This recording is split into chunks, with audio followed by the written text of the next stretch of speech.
Você já deve ter percebido o quanto de questões relativas à linguagem popular, linguagem oral, que o Enem gosta de cobrar. O Enem, a prova não é de língua portuguesa, não sei se você sabe que é de linguagens. O fato de a prova ser de linguagens, no plural, mostra a preocupação do Enem com as várias formas de manifestação da língua portuguesa, por exemplo. Então, nós temos um assunto que é muito importante e que a gente sempre está aqui falando com vocês, seja na aula teórica, aí agora com exercícios, que são os níveis de linguagem. E aqui nessa aula nós vamos falar da coloquialidade, de um nível de linguagem mais do cotidiano. Então vem comigo aqui, olha. Primeiramente, o que é nível de linguagem? Exatamente essa capacidade que qualquer língua tem de se adaptar, adequar às situações, aos contextos diferentes. Há situações em que eu vou precisar falar um português mais elaborado, ou um inglês, um francês mais elaborado, e há situações em que eu vou poder falar com uma situação mais informal, mais caseira, com gíria, etc. Ok? Muito bem. E aqui nós vamos selecionar questões que vão pegar mais esse lado coloquial. Então, vem comigo aqui que eu quero falar de algumas características da linguagem coloquial. Então, em oposição à linguagem formal, a linguagem informal, que acontece em certos contextos, certo? Na conversa, no diálogo, em narrativas populares, ela tem características clássicas. Muitas vezes você bate o olho no texto, mesmo antes de ler, você já se dá conta que aquele texto é um texto mais no nível informal, coloquial. Por quê? De repente, por causa de uma pontuação, um texto com muita exclamação, muita reticências. Reticências é uma interrupção do raciocínio, então isso é algo clássico da oralidade. Você começa a falar, volta, vai, para e não continua, né? E aí, como captar isso no texto? Então, a tentativa de captar essas travas da fala, ou seja, são muito usadas as pontuações criativas e emotivas, que é a exclamação, a interrogação, até em conjunto, certo? E reticências. Então, você já bate o olho e já vê um texto com muito desse recurso, é um texto que está puxando para a emoção e para a coloquialidade.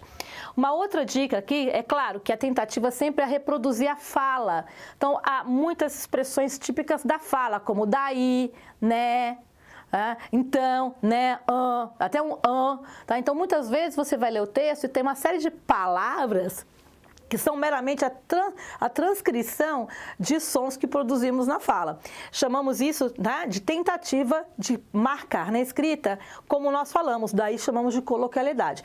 Muitas vezes, olha a setinha aqui, chamamos isso também de escrita fonética, quando você tenta reproduzir na escrita situações clássicas que a gente só fala ou só usa na fala. Nós vamos ver uma questão bem legal sobre isso.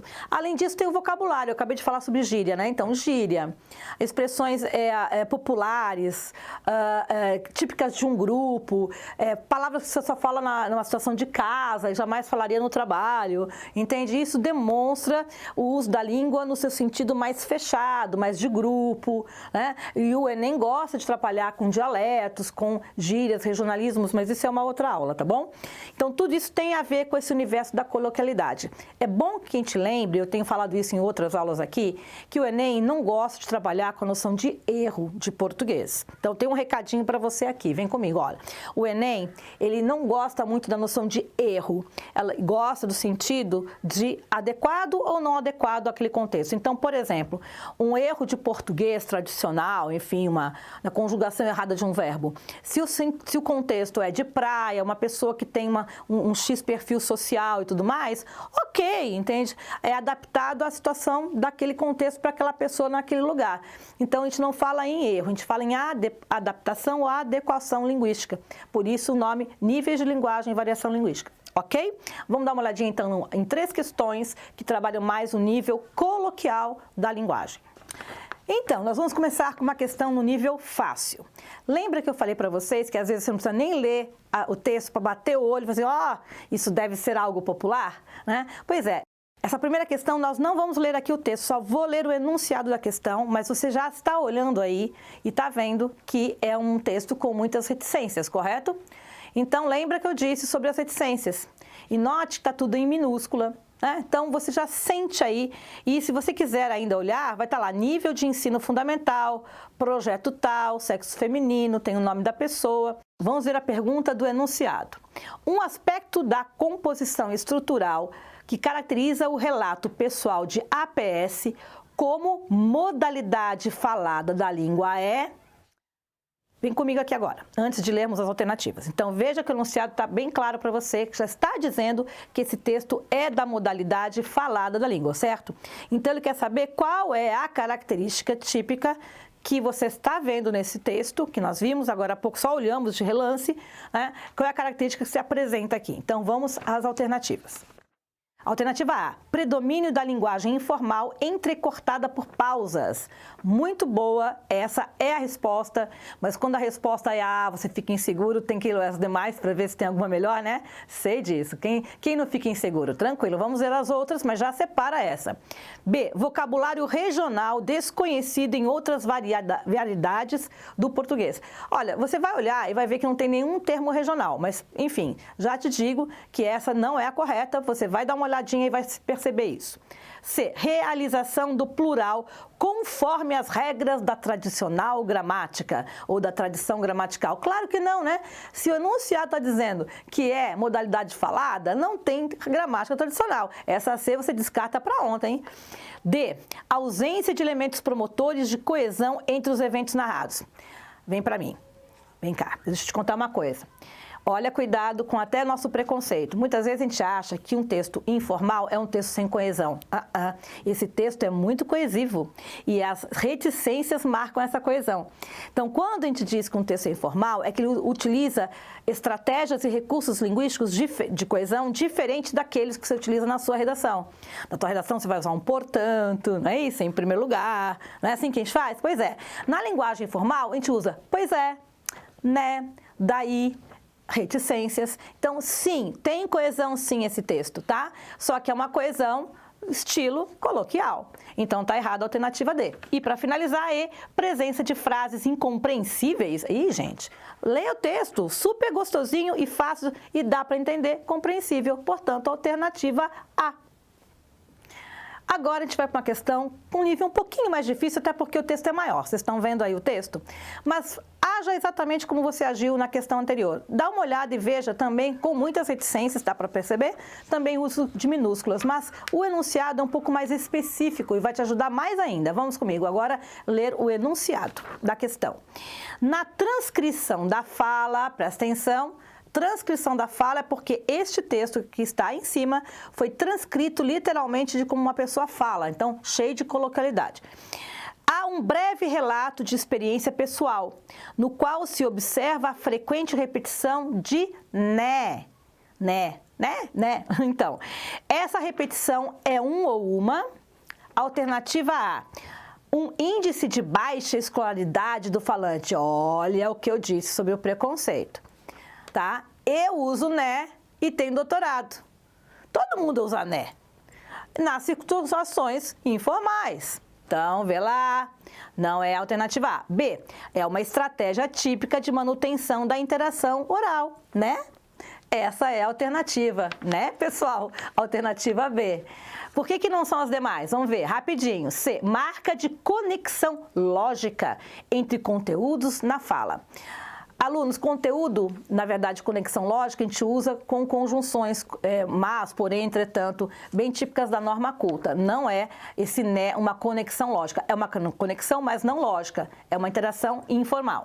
D, manifestação característica da fala, até aí estava indo bem. Mas regional nordestina, eu uso né. Todo mundo usa né, que regional nordestina não é só de lá também. Então, todos usam, né? E a E diz recurso enfatizador da informação mais relevante da narrativa. Gente, tem né um monte aqui, imagina, se for uma relevante, então tudo é relevante? Claro que não, né? Portanto, é a alternativa B. Ela só é um pouco mais complicada, dado o fato de o texto ser mais longo, né? Agora eu estou repetindo né para você sentir como isso é importante como marcador de coesão informal. Alternativa B, portanto. Essa última questão realmente é um pouquinho mais complicada, vamos fazer pensar aqui.